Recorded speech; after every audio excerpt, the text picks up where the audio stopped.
ఈ మధ్య కాలంలో వస్తున్న సినిమాలు ధోరణి చూస్తుంటే ఈయన రాజమౌళి గారు ఏమన్నా అంటే హిందుత్వం నుంచి దూరం జరుగుతున్నా అనుకోవాలా?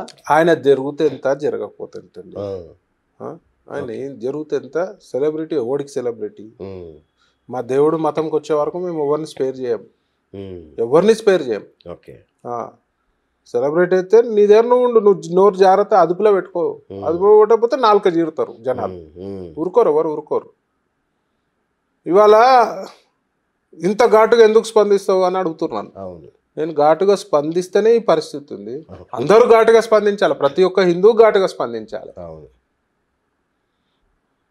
ఎవరినో అరే అంటేనే ఆయనకి ఇంత కోపం వస్తుంది అట్లాంటిది మనం ఒక దేవుణ్ణి ప్రార్థిస్తూ నమ్మకంతో పూజ చేస్తున్న దేవుళ్ళని అడ్డగోలుగా మాట్లాడితే ఎవడెందుకు కూకోవాలి నిన్న మాధవలత గారు కూడా స్పందించారు అదే అన్నారు ఇది బిజినెస్ కోసం వాడుకుంటున్నారా మీరు సిగ్గు లేదా మరి బిజినెస్ కోసం ఒకవేళ వాడుకుంటే పబ్లిసిటీ స్టంట్ గురించి వాడుకుంటే మాత్రం చాలా ఘోరమైన పరిస్థితి ఇవాళ ఇట్లానే ఎవడున్నా కూడా హిందూ ద్రోహులుగా మిగులుతారు చెప్తున్నా అంటే నేను చూస్తున్నాను బాలీవుడ్లో కూడా ఆదిపురుష్ సినిమా అప్పుడు కూడా ఇష్టం వచ్చినట్టు తీసి పడేశారు సినిమాని అంటే ఈ ధోరణి ఏంటంటే హిందువులు ఏం మాట్లాడరు హిందువులలో ఐకత్యం లేదు కదా ఏమంటారులే ఏముంటదిలే వాళ్ళు తరుగుకుంటారు అనుకుంటారు ఓకే మరి హిందువులు సహనంతో ఉంటారు క్షమాగుణం ఉంటది మరి ఓపిక నశించిన రోజు మరి సునామీ మళ్ళీ నువ్వు తట్టుకోలేరు మీరు నువ్వు అడుగు కూడా పెట్టలేవు షూటింగ్ కూడా చేసుకోలేవు కరెక్ట్ ఎందుకంటే మీరు ఇప్పటివరకు హిందూ ధర్మానికి సంబంధించి ఎక్కడ చిన్న సమస్య ఉన్నా మీరు 100% బచ్చల మల్లి అని ఒక సినిమా వచ్చింది అప్పట్లో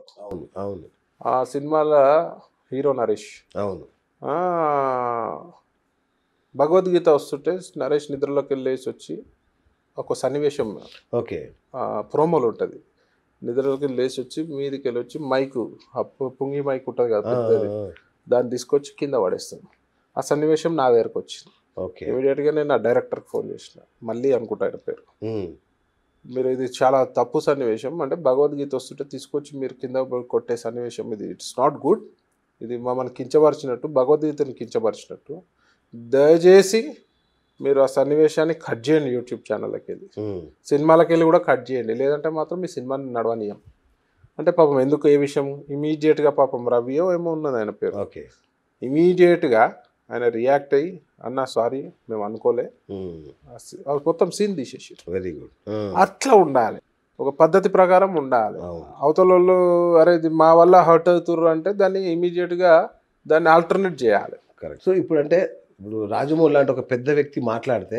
సామాన్యుడు ఇన్ఫ్లుయెన్స్ అవుతాడు ఎస్ అదే అంటున్నా నువ్వు ఒక ఇన్ఫ్లుయెన్సర్ ఆల్మోస్ట్ ఎగ్జాక్ట్లీ సో నువ్వు ఏం ఇన్ఫ్లుయెన్స్ చేయదలుచుకుంటున్నావు కానీ ఇలా మీరు ఒకటి అడుగుతా ఇవాళ ఈయన మాటల్లో సమర్థిస్తుర్రా ఇవాళ చీచి అంటారా చిచ్చి అంటారు ఎవరు చీచి అంటారు కదా మరి ఇలా చీచి అనే బతికేందుకు నీకు నువ్వు ఇంత పెద్ద పేరుండి ఒక చిన్న రాంగ్ స్టేట్మెంట్ తోటి నిన్ను అసహించుకునే పరిస్థితి నాకు కూడా పిచ్చి గౌరవం ఉండే రాజమౌళి గారు అనాలి కానీ ఇలా అన్నబుద్ధి ఎత్తలేదు ఎక్కడ ఆయన స్థాయికి ఆయన మాట్లాడే స్థాయిని హాలీవుడ్ స్థాయికి తీసుకెళ్లే వ్యక్తి ఆయన అన్నిట్లో అప్రిషియేట్ చేస్తాము కానీ ఇట్లాంటి తప్పులను ఎవరు అప్రిషియేట్ చేయరు మనం పుట్టిందే హిందువుగా భారతదేశంలో నువ్వు అట్లాంటిది నువ్వు నమ్మకపో అది it's up to you it is your absolutely it's your personal choice కానీ నువ్వు పబ్లిక్గా ఒకరి సెంటిమెంట్స్ని నువ్వు డ్యామేజ్ చేయాల్సిన రైట్ నీకు లేదు డ్యామేజ్ చేసే రైట్ అనేది నీకు లేదు కరెక్ట్ సో ఇండస్ట్రీ కూడా ఎవరు మాట్లాడలేదు ఎందుకన్నా ఎందుకు మాట్లాడతారు ఆయన పెద్ద డైరెక్టర్ కదా ఇవాళ అంతా స్వార్థపరులు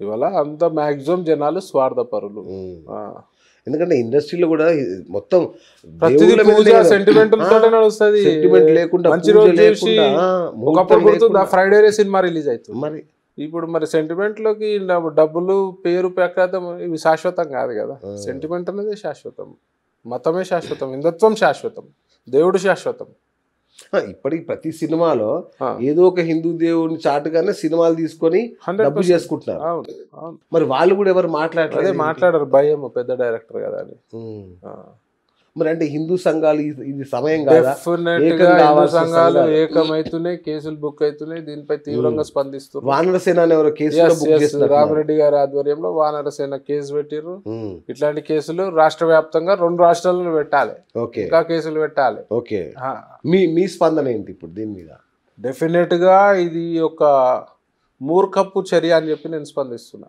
ఓకే ఇందులో అనుమానమే లేదు. ఆల్రెడీ నేను వీడియో కూడా రిలీజ్ చేయడం జరిగింది. ఓకే మదం ఎక్కిన ఏనుగు మురికి కాలువలో పడ్డట్టు నీకు సిగ్గు లేదా? నువ్వు పొజిషన్ ఏంది? నువ్వు మాట్లాడే మాటలు ఏంది? నువ్వు నమ్మకపోతే పూజలు ఎందుకు చేస్తున్నావు? సో దీని ఇంకా డబ్బే ముఖ్య కారణం కనబడుతుంది నాకు. రేపు ఇదే హిందువులందరూ కలిసి థియేటర్ల ముందు అంటే ఇప్పటిదాకా డెఫినెట్గా అట్లాంటిది అవుతుంది.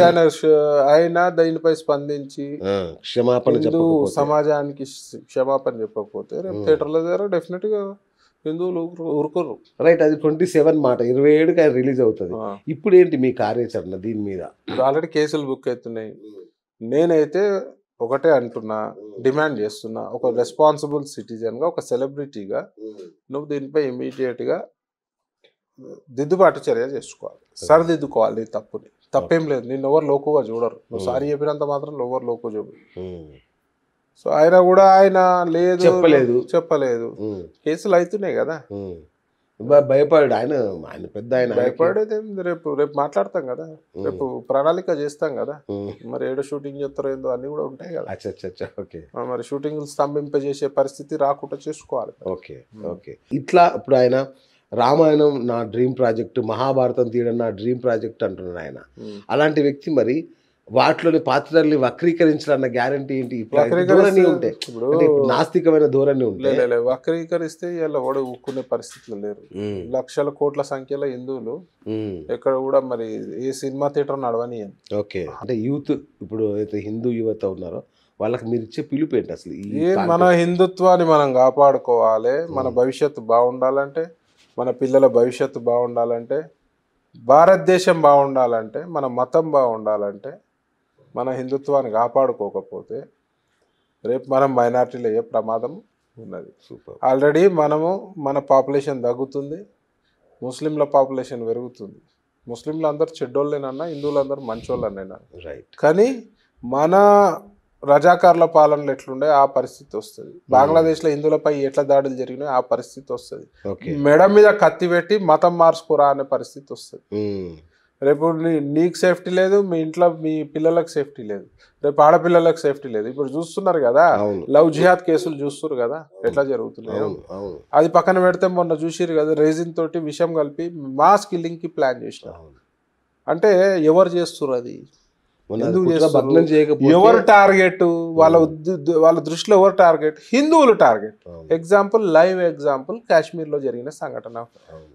బట్టలు కూడా తీసి పేరు అడిగి మరి బట్టలు కూడా తీసి నువ్వు హిందువుగా కాదని చెప్పి దీన్ని చంపడం అంటే ఇవాళ టార్గెట్ ఎవరు? హిందువులు టార్గెట్.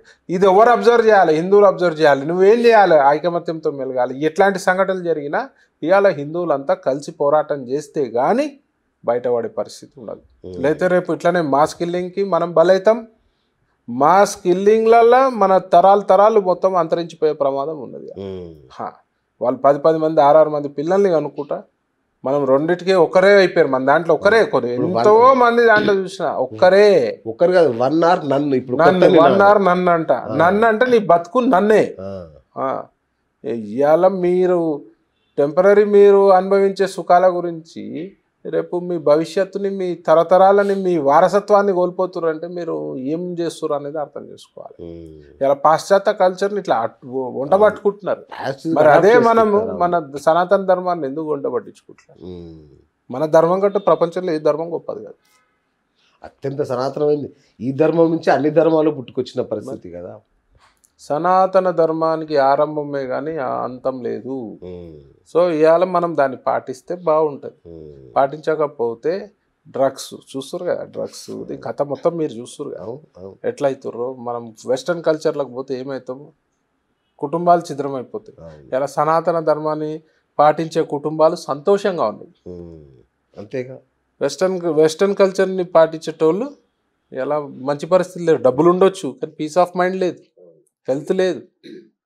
వాళ్ళ వెస్ట్రన్ వాళ్ళు కూడా వెస్ట్రన్ సైడ్ ఉన్న వేరే కంట్రీస్ వాళ్ళు కూడా ఇవాళ యోగా, మెడిటేషన్ లాంటి మనది పాటిస్తున్నారు, మన కల్చర్ పాటిస్తున్నారు, మన కట్టు బొట్టు కూడా వాళ్ళని పాటిస్తారు. ఇలా మన వాళ్ళు మ్యాక్సిమం జనాలల్లో చూడండి ఇలా డైవర్షన్స్, మత మార్పిడి, మత విపరీతమైన మార్పిడి మత విపరీతంగా మార్పిడి, అయిపోతుందన్న. విపరీతంగా మత మార్పిడి, కాలనీలే మారిపోతున్నాయి. మేరీ కాలనీ అని చెప్పి రకరకాల కాలనీల పేర్లే మారుతుంది. మొన్న వారం క్రితం తిరుమలలో ఘాట్ రోడ్లో చికెన్ వండుకొని తిన్న అదే అంటున్నా, తీవ్రంగా శిక్షించాలి ఇలా, కఠినంగా శిక్షించాలి ఇలా. తిరుమల మీద తోలు తీయాలి. నిర్విరామంగా దాడులు జరుగుతున్నాయి అన్న, ఎవరు పట్టించుకోవాలి. అంటే అక్కడ దాడి జరిగితే చాలా ఛిద్రం అవుతుంది. సో అక్కడ టార్గెట్ చేస్తున్నారు. అవును, ముంతాజ్ రకరకాలుగా. ఇప్పుడు దాడులు అంటే ఫిజికల్ గా గన్ను పట్టుకొని దాడే పని లేదు, అవసరం ఇవాళ దానికంటే ఎక్కువ డేంజర్ ఇవి. అవును, కన్వర్షన్స్ ఎక్కువ డేంజర్, ఎగ్జాక్ట్లీ, లవ్ జిహాద్ ఎక్కువ డేంజర్. ఇట్లాంటి బాంబు దాడుల కంటే ఎక్కువ మొన్న చూడండి, అవును, వాటర్ లో పొల్యూట్ చేసి రేజిన్ చేసి ఇవి ఎంత మాస్ కిల్లింగ్ ఆలోచనలు చేస్తున్నారు. జాగ్రత్తగా ఐకమత్యంతో, లేకపోతే రేపు భవిష్యత్తు ఉండదు మనకి.